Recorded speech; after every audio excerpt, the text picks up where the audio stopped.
How to work out with sciatica. Sciatica can cause pain from your lower back down your leg to your feet. The sciatic nerve extends from the end of the spinal cord down to the top of the knee joint. It is the largest and longest nerve in the body. When the sciatic nerve is irritated due to compression, kinking, or physical trauma, it can lead to sciatic pain. 1. While it's true that rest plays an important role in recovering from sciatica, doing exercises that strengthen and stretch the muscles surrounding the sciatic nerve is equally important. If you don't exercise, your muscles can deteriorate, which may result in more sciatica pain. Strengthening your core. Understand why strengthening the core is important. Strengthening the core is essential in both the treatment and prevention of a slipped disc, and the accompanying sciatic pain. A strong and solid core helps to protect the spine from misalignment or injury, as the core muscles will keep the sciatic nerve in its proper place. The core also stabilizes the spine against any twisting motions and reduces the effect of daily wear and tear on the spine.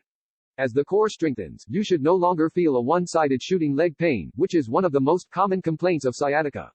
The core muscles include the abs and transversus abdominis, obliques, and the erector spinae muscle. These muscles are located at the front, side, and back of the abdomen and encase the spine. See below for some specific exercises you can do to strengthen the core muscles. Do planks. The plank is one of the best exercises for relieving sciatic pain caused by a slipped disc, as it keeps the spine in proper alignment and prevents the disc from slipping further. To correctly perform the plank exercise, assume a traditional push-up position on a soft surface such as a mat. The head, shoulder blades, and butt must form one straight horizontal line. The hands should be directly under the shoulders and feet are kept together. Brace your abdominal muscles as if you were preparing to be punched in the gut. Hold this position for 15 seconds, making sure that your hips do not drop down at any point during the exercise. Breathe deeply as you perform the exercise. This will prevent your blood pressure from spiking. There should be no pain, numbness, or tingling sensations throughout the exercise. If you feel any of these symptoms, rest for 15 minutes, then try the modified plank position, which involves holding yourself up with your elbows and knees, rather than your hand and feet.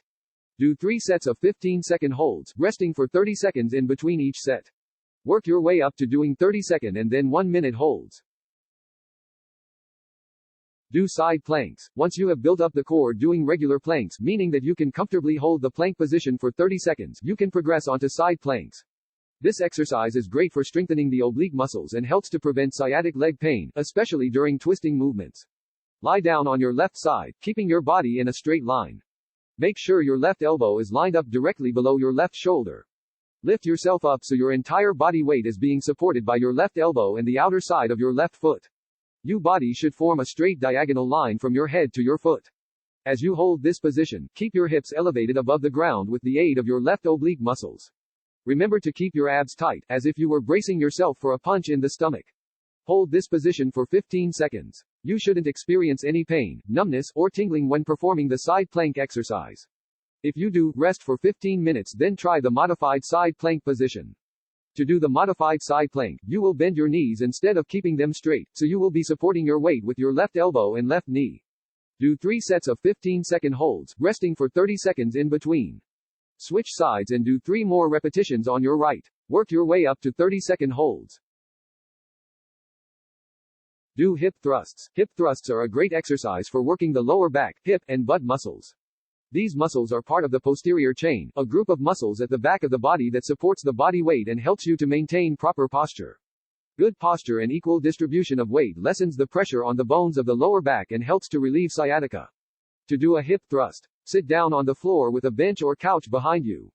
Rest your arms and upper back against the bench or couch. Position your feet hip-width apart with the knees bent. This position engages the hip and butt muscles later on in the exercise. Thrust your hips up until your torso and thighs are parallel to the floor. The knees should be bent and inline above the ankles, while the feet remain in contact with the ground.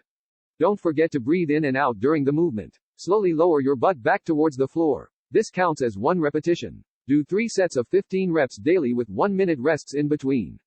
No pain, numbness, or tingling sensations should be felt during this exercise. If you do experience any of these symptoms, stop the exercise immediately and consult your physician. Do the cat and camel exercise. The cat and camel is a combination yoga pose that may improve spinal mobility via flexion and extension. However, if the camel pose is performed incorrectly, it can lead to pinched nerves in the lumbar region. You should only include it as part of your exercise routine after you have developed a strong core using the 3 exercises outlined above. Get down on all fours on a soft surface. The hands should be placed directly beneath the shoulders, while the knees should be under the hips.